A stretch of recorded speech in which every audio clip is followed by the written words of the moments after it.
अगर आपने हमारे YouTube चैनल को अब तक सब्सक्राइब नहीं किया है तो आपको यहाँ सब्सक्राइब बटन दिख रहा है, इस पर आप क्लिक कीजिए और हमें सब्सक्राइब कर लीजिए। और साथ ही साथ इसके सामने एक नोटिफिकेशन बेल आ रहा है, इसे भी आप इनेबल कर दीजिए ताकि आपको तुरंत नोटिफिकेशन मिले जब भी हम कोई नई वीडियो अपलोड करें। Hello friends, welcome to Garg IAS and PSC classes. दोस्तों, आज हम एक ऐसा टॉपिक पढ़ने वाले हैं जो कि हमारे आईएएस हो या पीसीएस हो या फिर अदर हमारे गवर्नमेंट एग्ज़ाम हो ना, उन सब में यह क्या है, बहुत ही महत्वपूर्ण है। ठीक है, इम्पोर्टेंट टॉपिक हम आज यहाँ पे डिस्कस करने वाले हैं। आज दोस्तों हमारे जो टॉपिक का नाम है वह है राइट टू इंफॉर्मेशन एक्ट 2005 या फिर सूचना का अधिकार 2005। दोस्तों, जैसा कि इसके नाम से ही पता चलता है, सूचना का मतलब होता है विभिन्न प्रकार की इंफॉर्मेशन, और अधिकार यानी कि राइट। जो ये हमारा राइट टू इंफॉर्मेशन है, नागरिकों को सशक्त बनाने, पारदर्शिता को बढ़ावा देने यानी कि ट्रांसपेरेंसी, ठीक है, अकाउंटेबिलिटी को डेवलप करने के लिए ये जो एक्ट है उसको लाया गया। इसमें क्या होता है दोस्तों, जो सरकार की जो प्रणाली है, ठीक है, वो उसको जवाबदेह बनाने, भ्रष्टाचार, करप्शन को रोकने और वास्तविक लोकतंत्र के अर्थ में लोगों के लिए कार्य करने के विचार से सूचना का अधिकार अधिनियम 2005 को बनाया गया। दोस्तों, जो हमारे गवर्नमेंट के सेक्टर है, ठीक है, विभिन्न प्रकार के सेक्टरों में अपन देखें, चाहे जो अपने कॉन्स्टिट्यूशन यानी कि संविधान से गठित हो, ठीक है, या फिर गवर्नमेंट के कार्यालय हो, उनसे संबंधित हम सारी इन्फॉर्मेशन वहाँ से इस एक्ट के जरिए निकलवा सकते हैं। यदि आप लोग न्यूज़ देखते हो, न्यूज़ चैनल, तो न्यूज़ चैनल में आपने अरविंद केजरीवाल को देखा होगा। अरविंद केजरीवाल जो हमें दिल्ली के चीफ मिनिस्टर हैं, उन्होंने इसी एक्ट राइट टू इंफॉर्मेशन से इंफॉर्मेशन निकालते निकालते सीएम बन गए। ठीक है, तो बहुत ही इम्पोर्टेंट है दोस्तों। जो इस अधिनियम का जो उद्देश्य है, ठीक है,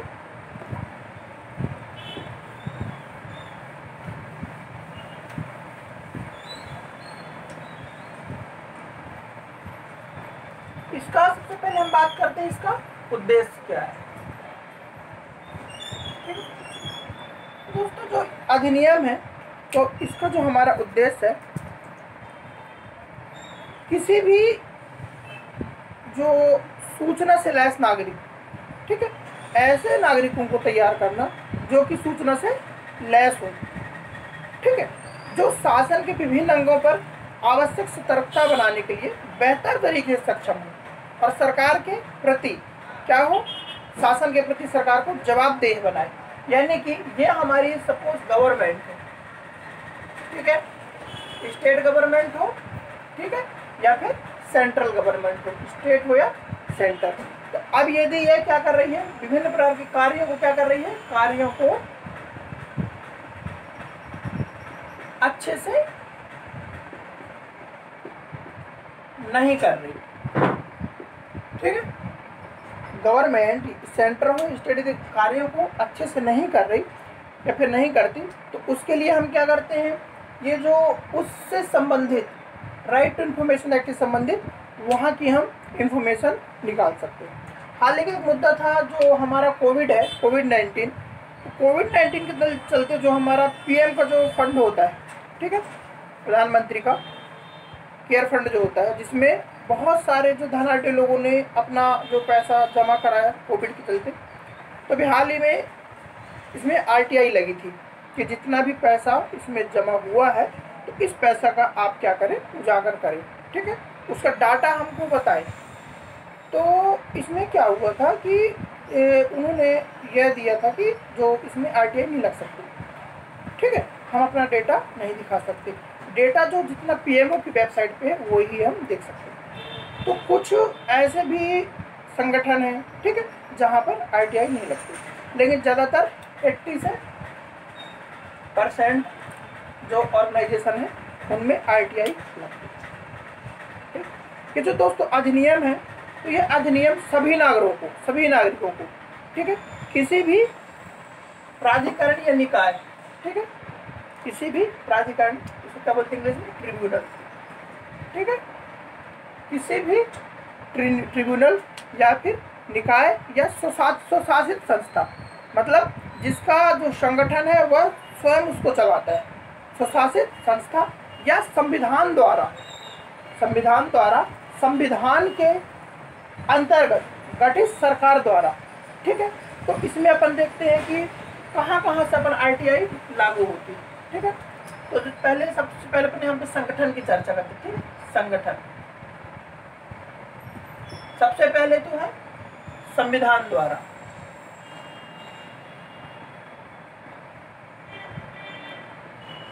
ऐसे संगठन जिनको कौन बनाता है, संविधान बनाता है, ठीक है। ऐसे संगठन जिनको संविधान बनाता है उन संगठनों में हम RTI लगा सकते हैं, ठीक है। ऐसे संगठन जो संसद बनाती है, ठीक है, जो कौन बनाती है, संसद कोई भी प्रस्ताव पारित करती है और प्रस्ताव पारित करके एक संगठन का निर्माण कर देती है। जैसे GST की काउंसिल की, उन्होंने एक संगठन बनाया, ठीक है। फिर नेक्स्ट है दोस्तों तीसरा राज्य विधानमंडल। तीसरा क्या है, राज्य विधानमंडल।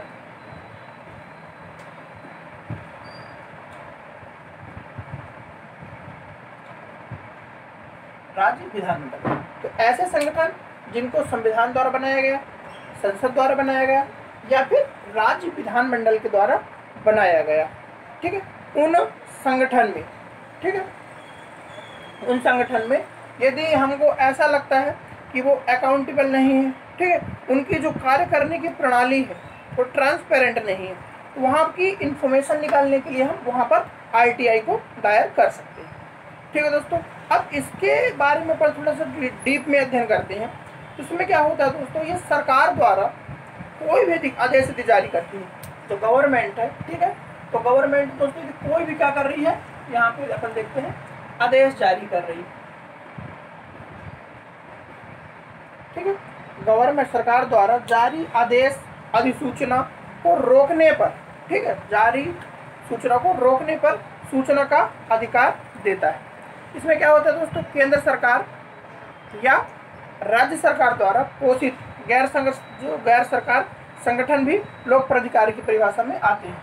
तीसरा दोस्तों सरकार द्वारा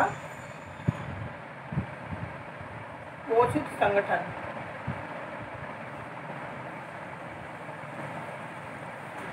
नेक्स्ट क्या है हमारा, सरकार द्वारा पोषित संगठन, मतलब ऐसे संगठन जिनको, वो तो प्राइवेट है, ठीक है, लेकिन उनका पोषण कौन करती है, गवर्नमेंट करती है। उन संगठनों में जो वित्त रहता है, ठीक है, तो कौन देती है, गवर्नमेंट देती है। तो ऐसे संगठनों पर भी हम क्या कर सकते हैं, RTI लगा सकते हैं। केंद्र सरकार हो या राज्य सरकार के मालिकाना हक वाले नियंत्रण और पर्याप्त वित्त पोषित संस्थान तथा केंद्र या राज्य द्वारा पोषित गैर सरकारी संगठन भी क्या होते हैं, लोक प्राधिकार की डेफिनेशन में आते हैं। अब देखो इसमें होता क्या है, वहाँ का जैसे सपोज जो संगठन होता है उनके कार्य निरीक्षण, ठीक है, उनके रिकॉर्ड को नोट लेना, ठीक है, रिकॉर्ड या सार या प्रमाणित प्रतियां प्राप्त करना, लोक अधिकार या प्राधिकार नियंत्रण द्वारा रोकी गई सामग्री के प्रमाणित नमूने लेना। इसमें कानून में क्या है, किसी समय खास समय में लागू कानून के तहत लोक प्राधिकार की पहुंच वाली निजी संस्था से संबंधित सूचना इन्फॉर्मेशन होती है। जो इन्फॉर्मेशन होती है, इन्फॉर्मेशन के कुछ वर्ग ऐसे भी हैं जिन्हें अपने आप ही लोक प्राधिकार को प्रकाशित करना होता है। अब देखो इसमें क्या है, आप सोचेंगे कि ये इसकी कार्य प्रणाली कैसे होती है। तो जो भी सरकार की, ठीक है, कोई भी पर्सन, कोई भी नागरिक, ठीक है, कोई भी नागरिक,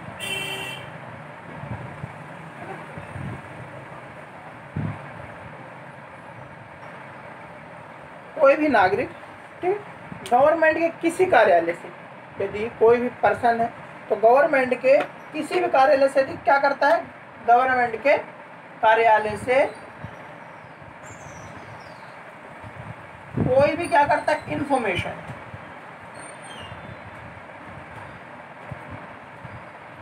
गवर्नमेंट के कार्यालय से कोई भी इंफॉर्मेशन यदि या फिर चाहता है तो उसे कार्यालय के जन सूचना अधिकारी को एक अनुरोध करना पड़ता है। ठीक है, यानी कि क्या करनी पड़ती है हमको, इसके अधिकारी के पास क्या करनी पड़ेगी है, नागरिक को क्या देनी पड़ेगी, यहाँ पे रिक्वेस्ट देनी पड़ेगी।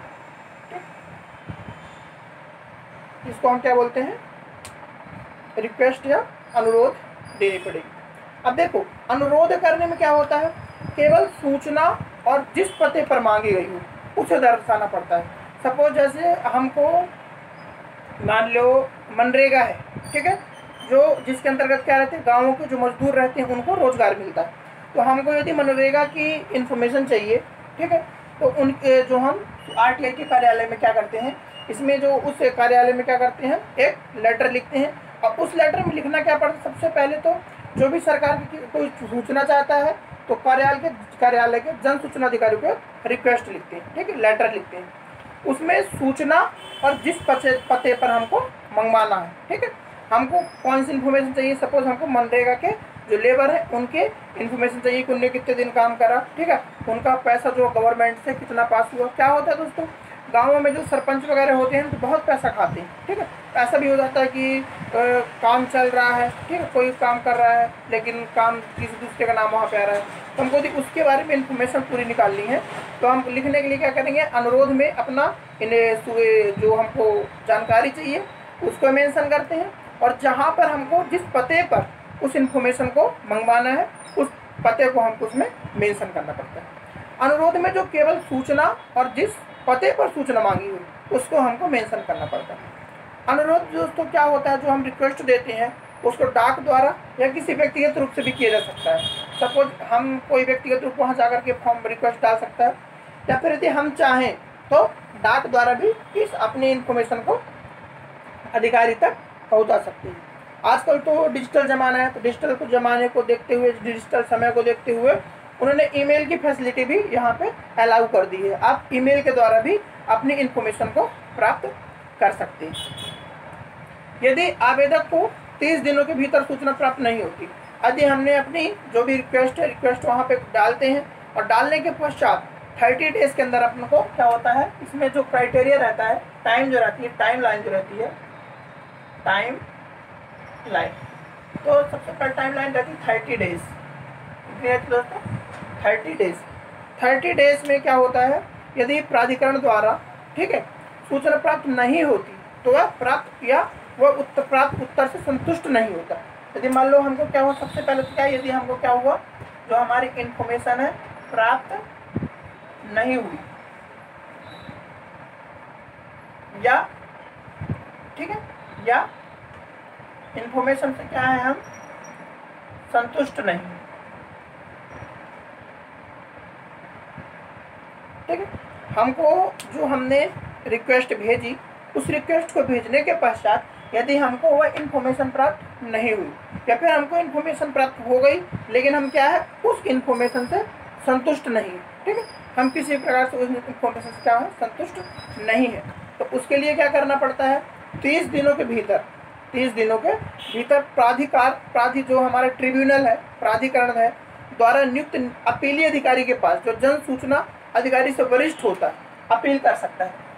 जहाँ पर हमने अपने रिक्वेस्ट को, ये अधिकारी हमारा, ठीक है, यहाँ पर हमने अपील करी, ठीक है, अपील करने के बाद 30 दिन हो गए, और 30 दिन के हो गए लेकिन इन्होंने हमारे जो इन्फॉर्मेशन था, जो हमने मांगी थी, वह हमको उन्होंने प्रोवाइड नहीं करी, या फिर प्रोवाइड करी तो उससे हम संतुष्ट नहीं है।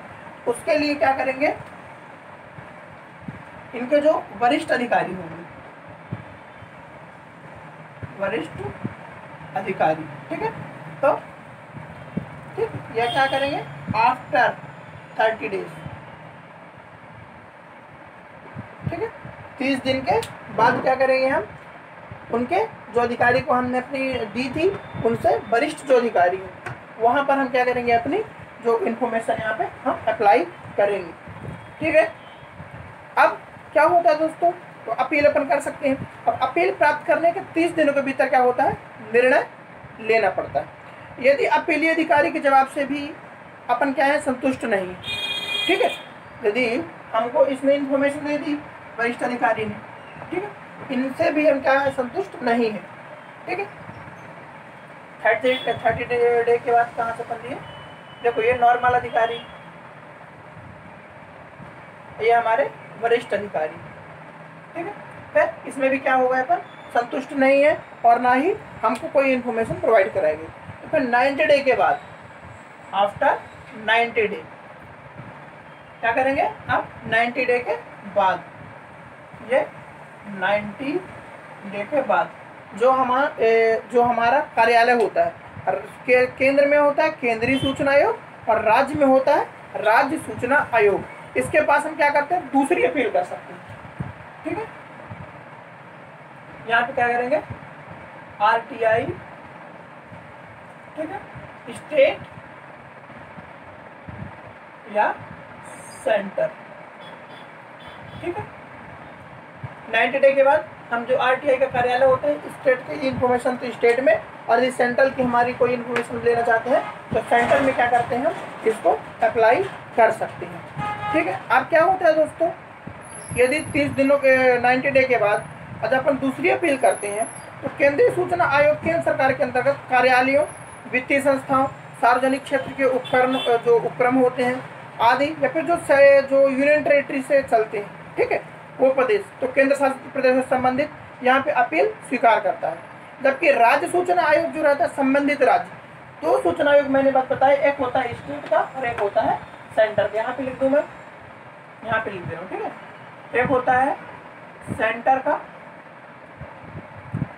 और दूसरा होता है स्टेट का, ठीक है। जो सेंटर का होता है तो सेंटर की लेता है और यहाँ पे यूनियन टेरिटरी की लेता है, यानी कि यूनियन टेरिटरी केंद्र शासित प्रदेश की जो भी न्यूज होती है यहाँ लेता है और उस सेंट्रल की जो भी इंफॉर्मेशन रहती है उसको लेता है। इसके दूसरे नंबर में जो हमारा स्टेट रहता है, तो स्टेट की जो भी इंफॉर्मेशन रहती है उससे संबंधित जानकारी को यहाँ पर ये इकट्ठा करता है। दोस्तों, केंद्रीय सूचना आयोग केंद्र जो होता है केंद्र से संबंधित और राज्य सूचना आयोग राज्य से संबंधित, ठीक है। केंद्रीय सूचना आयोग जो सेंट्रल इंफॉर्मेशन कमीशन है एंड स्टेट के सूचना कमीशन जो होता है, ठीक है, उसमें क्या होता है, इस जो अधिनियम बना गया है सृजित उच्चाधिकार जो है प्राप्त जो है स्वतंत्र संस्था है। मतलब ये दोनों जो संस्था हैं ये दोनों कैसी है? स्वतंत्र है, मतलब इनके ऊपर किसी भी प्रकार की बाध्यता नहीं है। यदि इन आयोगों को चूक करने वाले जन सूचना अधिकारियों पर दंड लगाने का अधिकार है। जैसे अधिकारी जब यहाँ पे हमने क्या करी थी, अपनी सूचना को अप्लाई किया था, अब यदि ये ढंग से काम नहीं कर रहे तो ये जो आयोग है इन पर क्या कर सकता है? अपनी जो है दंड लगा सकता है और उनको जो भी उनके खिलाफ कार्यवाही होगी उसको कर सकता है। इन आयोग को जो चूक करने वाले जो जन सूचना अधिकारियों पर दंड लगाने का अधिकार है, ठीक है, या फिर विभिन्न प्रकार की अपने अनुसार कार्यवाही कर सकते हैं। ये दोस्तों जो कानून बना हुआ है काफ़ी विस्तृत है और शासन के लगभग सभी जो स्तर है ना, स्तरों को इसमें शामिल करता है। यह न केवल सेंटर यानी न केवल केंद्र और राज्य तथा स्थानीय सरकार को भी लागू, मतलब सेंट्रल है और स्टेट है। जो स्थानीय सरकार होती है, स्थानीय सरकार से बोलने पर जो स्थानीय सरकार होती है, स्थानीय सरकार मतलब जैसे हम अपन गाँव से ले लेते हैं तो गाँव में क्या होती है?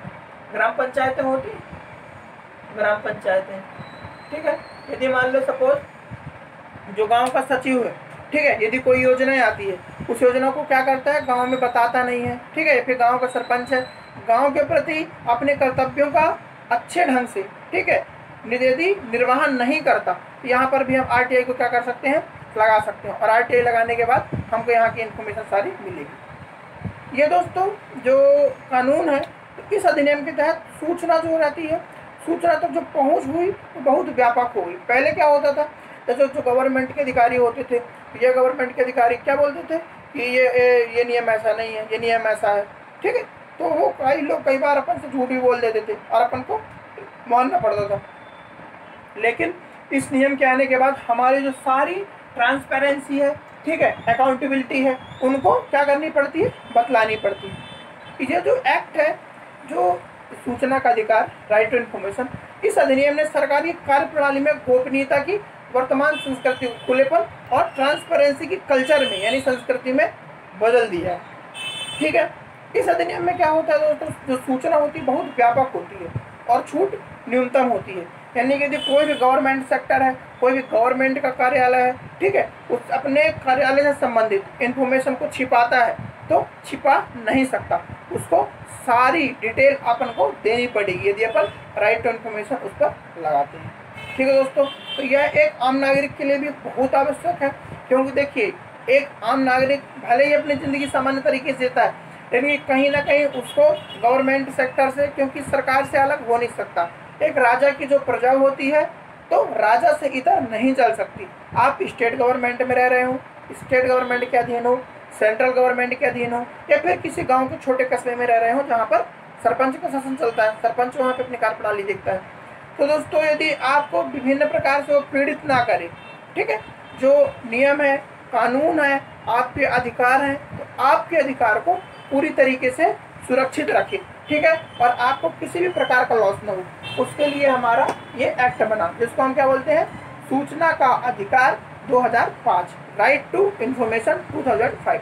दोस्तों 2005 लास्ट में लगा हुआ है, तो इसलिए इसको लगाया गया है दोस्तों, क्योंकि ये कब बनाया गया है, ये बनाया गया 2005 में, इसलिए इसका नाम रखा गया है सूचना का अधिकार अधिनियम 2005। ठीक है, इस एक्ट के आने से दोस्तों सबसे ज़्यादा जो गवर्नमेंट सेक्टर के जो नेता लोग हैं, ठीक है, या फिर जो गवर्नमेंट अफसर होते हैं, उनकी जो अकाउंटेबिलिटी रहती है, ठीक है, ट्रांसपेरेंसी रहती है अपने वर्क के प्रति, वो बहुत अच्छी उभरी है, ठीक है, और वे अपने कार्य के प्रति बहुत ही सजग हुए हैं तथा संभल के कार्य करते हैं। क्योंकि यदि राइट टू इन्फॉर्मेशन एक्ट लगता है तो उसमें जो रहती है सारी डिटेल, ठीक है, सारी उस आयोग, उस कार्यालय, उस संगठन से संबंधित सारे इन्फॉर्मेशन को क्या करना पड़ता है, डिस्प्ले करना पड़ता है, तो सारे इन्फॉर्मेशन जनता के सामने आती है। तो इस कारण जो करप्शन हुआ है, भ्रष्टाचार हुआ है, उसमें बहुत ज़्यादा मात्रा में पाबंदी लगाई गई है।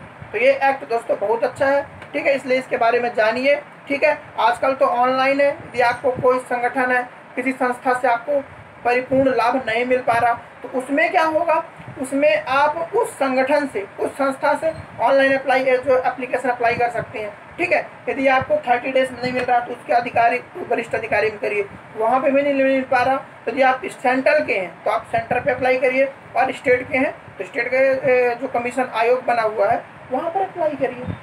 ठीक है दोस्तों, तो कैसी रही दोस्तों वीडियो, ये दोस्तों जो मैंने बोर्ड पे लिखा हुआ है इसकी दोस्तों आप नोट्स ज़रूर बना लीजिएगा, क्योंकि ये बहुत इंपॉर्टेंट टॉपिक है कि आप चाहे IAS की परीक्षा दें, चाहे PCS की दें, ठीक है, उसमें बहुत इंपॉर्टेंट है, प्री में हो, मेंस में हो, या फिर इंटरव्यू में हो, ये बहुत ही ज़्यादा फ्रेश टॉपिक है, और ये आने वाले समय में भी इसकी ताजगी यूँ ही बनी रहेगी। ठीक है फ्रेंड्स, तो वीडियो कैसे लगी आपको, यदि वीडियो आपको पसंद आई हो इस वीडियो को दोस्तों लाइक करें, ठीक है, और इस वीडियो में जो आपके इस वीडियो के प्रति जो सुझाव हों तो उन सुझावों को कमेंट में आप मेंशन करें। और दोस्तों इस चैनल को आप सब्सक्राइब जरूर कर लें यदि आप IAS की, PCS की, किसी भी गवर्नमेंट सेक्टर की प्रिपरेशन कर रहे हो, तो इस चैनल को सब्सक्राइब जरूर कर लें दोस्तों। और इस वीडियो को दोस्तों ज़्यादा से ज़्यादा लोगों तक क्या करें, शेयर करें। शेयर करने से क्या होगा दोस्तों, ऐसे लोग हैं जो पैसे के अभाव में शिक्षा से अछूते हैं, उनको भी इस वीडियो का लाभ हो। ठीक है फ्रेंड्स, तो मिलते हैं नेक्स्ट वीडियो में एक नए टॉपिक के साथ। तब तक आप घर पर रहिए, सुरक्षित रहिए। Thank you friends.